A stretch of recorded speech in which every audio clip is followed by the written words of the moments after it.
जय श्री कृष्णा। विश्व रूप में आज हम गीता जी के प्रथम स्कंध के 19वें अध्याय का वाचन करेंगे। कुछ दिनों से मैं आपके सामने वीडियो प्रस्तुत नहीं कर पा रही थी। इसका मतलब यही था कि मेरे थोड़ा सा प्रॉब्लम हो रहा था फ़ोन के अंदर, है ना। जैसे मेमोरी बिल्कुल फुल हो चुकी थी और मुझे उसे सही करने में असमर्थ थी मैं, तो जिसके लिए मैं आप सबसे क्षमा प्रार्थी हूँ। चलिए आज फिर एक बार आपके सामने प्रस्तुत हो गई हूँ। तो आज हम गीता जी के 19वें अध्याय का वाचन करेंगे। जय श्री कृष्ण। अगर आप प्रेयर करवाना चाहते हो, आप अपने लिए प्रार्थना करवाना चाहते हो, तो कमेंट में जय श्री कृष्ण अवश्य लिख दीजिए।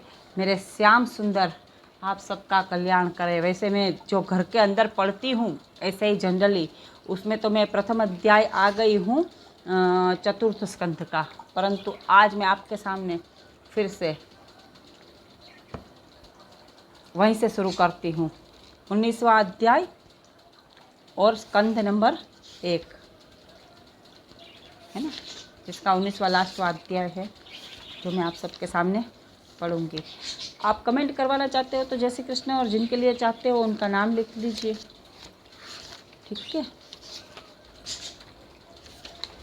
मैं फेसबुक अपलोड करके आप लोगों को बता दूंगी। इंस्टाग्राम और फेसबुक पे मैं टेरो रीडिंग भी करती हूँ। तो अगर आप अपने लिए पर्सनली टेरो रीडिंग करवाना चाहते हैं, है ना, तो भी आप उसमें कमेंट कर सकते हैं और टेरो रीडिंग अपने लिए करवा सकते हैं। अभी फ़िलहाल तो मैं फ्री ऑफ कॉस्ट कर रही हूँ टेरो रीडिंग।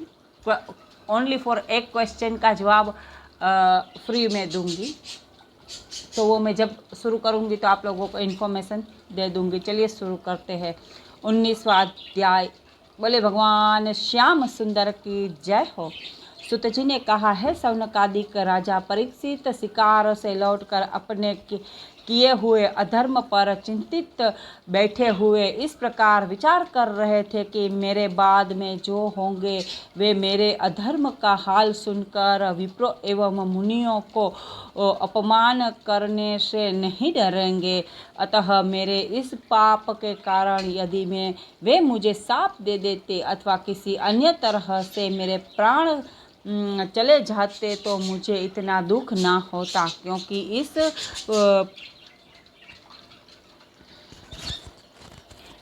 इस परिस्थिति में अन्य राजा, ऋषि मुनि और ब्राह्मणों की शक्ति का अनुमान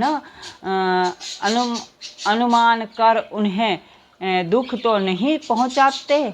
उसी समय श्रमिक ऋषि के शिष्य कुमुक ने उनके समीप जाकर कहा, हे राजन, श्रमिक ऋषि ने आपको आशीर्वाद देने के पश्चात यह भी कहला भेजा है कि जिस समय आप उनके आश्रम में गए थे उस समय समाधिस्थ रहने के कारण उन्हें आपके वहां आने का तथा पानी मांगने का कुछ भी आभास नहीं हुआ था, परंतु आपने क्रोधावेश में उनके गले में जो मृतक सांप डाल दिया उसका उन्होंने कोई बुरा नहीं माना है, बल्कि वे आपको जल न पिला सकने के कारण बड़े चिंतित और लज्जित है। परंतु उनके पुत्र श्रृंगी ऋषि ने अपने अज्ञानवश यह शाप दे दिया है कि आज से 7वें दिन तक्षक सर्प द्वारा काटने से आपकी मृत्यु हो जाएगी। अतः आप तुरंत ही अपनी मुक्ति का कोई उपाय सोच लीजिए। कुर्मुक द्वारा ऋषि के ऐसे वचन सुनकर राजा परीक्षित बड़े प्रसन्न हुए। वे हाथ जोड़ करके कहने लगे, हे बंधुवर, श्रृंगी ऋषि ने मुझे यह शाप देकर के मुझ पर बड़ी ही कृपा की है।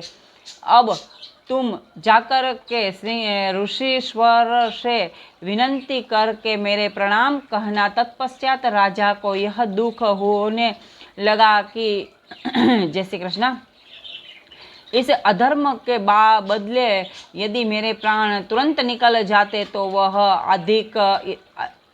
अधिक अच्छा था। इस शरीर को 7वें दिन तक और जीवित रहने की क्या आवश्यकता थी। इस प्रकार विचार करके राजा परीक्षित स्त्री, पुत्र, राज्य और धन आदि से मोह त्याग कर श्री नारायण जी भगवान का चिंतन करने लगे। उन्होंने सोचा, संसारिक मोह में फंसे हुए मेरा इतना समय व्यर्थ ही चला गया। आज से 7वें दिन जब मैं तक्षक सर्प द्वारा काटने से मृत्यु को प्राप्त हो जाऊंगा, उस समय यह राज्य एवं संपत्ति स्वयं ही मेरा साथ छोड़ देगी। इसलिए मुझे उचित है कि मैं पहले ही इन सब को मोह छोड़कर तीनों लोकों को पवित्र करने वाली श्री गंगा जी के किनारे पर जाकर के निवास कर 7वें दिन तक उन ज्योति ही स्वरूप परब्रह्म परमेश्वर श्री श्याम सुंदर जी का भजन करके अपना परलोक सुधार लो।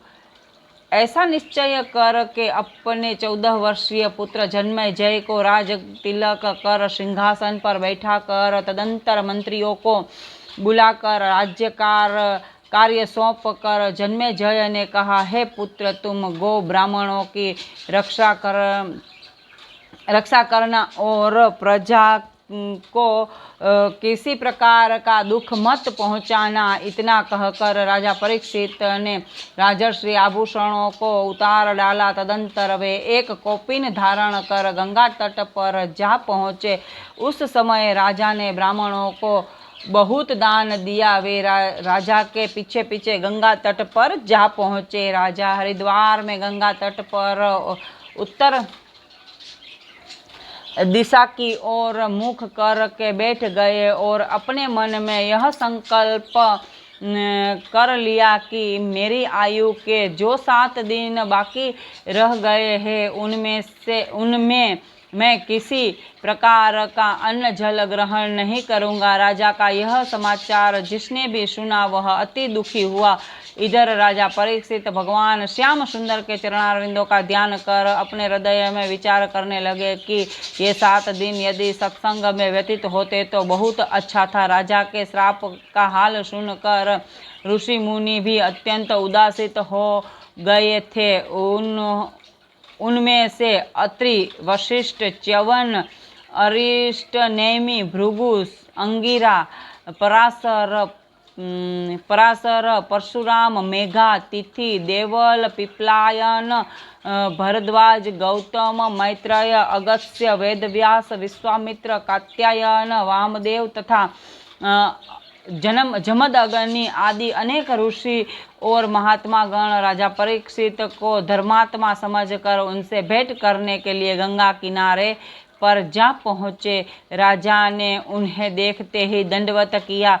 पाद्य अर्घ आदि से सबका विधिवत पूजन कर आसन पर बैठाया। तदंतर राजा ने हाथ जोड़कर उनसे प्रार्थना की कि हे महाराज, आप लोगों में से यदि किसी एक महात्मा का भी दर्शन प्राप्त हो जाए तो प्राणी मुक्त हो जाता है। मेरा अहोभाग्य है कि आप सबने कृपा कर मुझे मृत्यु से पूर्व अपना दर्शन देकर कृतार्थ किया है। हे प्रभु, जिस प्रकार आप सब पधारे हैं उसी प्रकार दया करके 7 दिन तक यहाँ और ठहरिए। आप लोगों के यहाँ रहने से मेरा मन संसारिक मोह माया की ओर नहीं लगेगा और आप लोगों का सत्संग पाकर 8 प्रहर प्रभु चर्चा में ही बीतेंगे।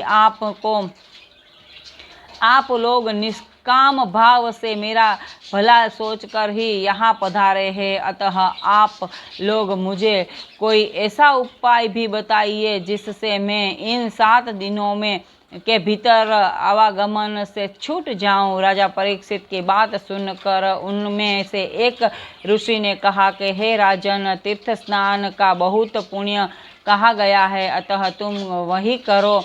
दूसरे ऋषि ने कहा कि तुम यज्ञ करो, उससे तुम्हारे संपूर्ण पाप नष्ट हो जाएंगे। तीसरे ने कहा कि तुम ब्राह्मणों को धन दान करो, दान से अधिक अन्य कोई धर्म नहीं है। चौथे ऋषि बोले, देवताओं का पूजन तथा मंत्र जप करने से संपूर्ण पाप दूर हो जाते हैं, अतः तुम्हारे लिए यह श्रेष्ठ है। इस प्रकार सभी ऋषियों ने अपनी अपनी बुद्धि के अनुसार राजा को बहुत सारे उपाय बताए, परंतु किसी की बात सर्वोत्तम नहीं ठहरी। उस समय राजा परीक्षित ने हाथ जोड़कर इस प्रकार प्रार्थना की कि हे ऋषिवरों, आप लोगों ने जो उपाय बताए हैं वे श्रेष्ठ है, परंतु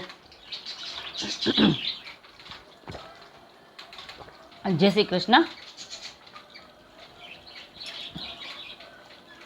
परंतु उनके लिए समय की आवश्यकता है। मेरी मृत्यु में केवल 7 दिन ही शेष रह गए, अतः आप लोग कोई ऐसा उपाय बताइए जो 1 सप्ताह में ही संपन्न हो सके। राजा की यह बात सुनकर सब ऋषि मुनि आपस में विचार करने लगे। इतनी कथा सुनकर सुखदेव जी बोले, हे सौनकादिक ऋषियों, राजा परीक्षित के शाप का समाचार सुनकर देवर्षि नारद उनसे भेंट करने के लिए गंगा तट पर आ गए। उस समय मार्ग में उनकी भेंट सुखदेव जी से हो गई। सुखदेव जी ने उन्हें देखकर पूछा, हे नारद जी, आप इस समय शीघ्रतापूर्वक जय श्री कृष्णा। गर्मी बहुत तेज होने की वजह से मेरे को खांसी चल रही है, इसलिए मैं क्षमा प्रार्थी हूँ। जय श्री कृष्णा। आप इस समय शीघ्रतापूर्वक कहाँ चले जा रहे हो? तब नारद जी ने उन्हें राजा परीक्षित के श्राप का सब हाल सुनाते हुए कहा, हे महात्मन, अन्य जो ऋषि मुनि राजा परीक्षित के पास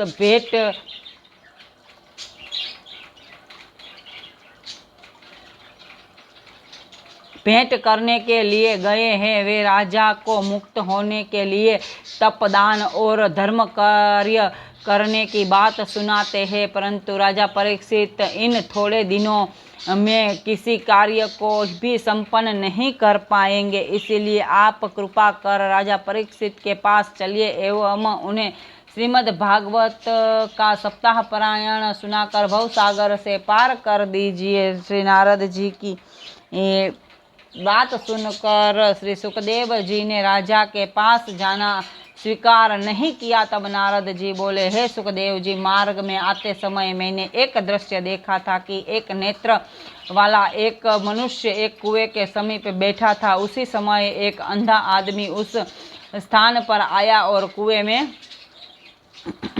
जय श्री कृष्ण गिर कर मर गया। उस आँख वाले आदमी ने उसे कुएं की ओर जाने से रोका तक नहीं। अतः जब यह समाचार उस देश के राजा ने सुना तो उसने आँख वाले मनुष्य को बहुत दंड दिया, क्योंकि उसने नेत्रहीन आदमी को कुएं की ओर जाने से नहीं रोका। अब कृपा करके यह बताइए कि इस आँख वाले ने उचित किया था या नहीं? सुखदेव जी ने उत्तर दिया, हे राजन, उस आँख वाले ने निश्चय ही बड़ा अधर्म किया था, जो उसने नेत्रहीन आदमी को कुएं की ओर जाने से नहीं रोका, उसको कुएं में गिर जाने दिया। सुखदेव जी के मुख से यह वचन सुनकर नारद जी ने फिर कहा, हे सुखदेव जी, राजा परीक्षित अपनी मुक्ति का उपाय नहीं जानता है। ऐसी हालत में यदि आप उसे मार्ग नहीं बताएंगे तो उसके नरक में जाने का पाप आपको लगेगा। नारद जी की यह बात सुनकर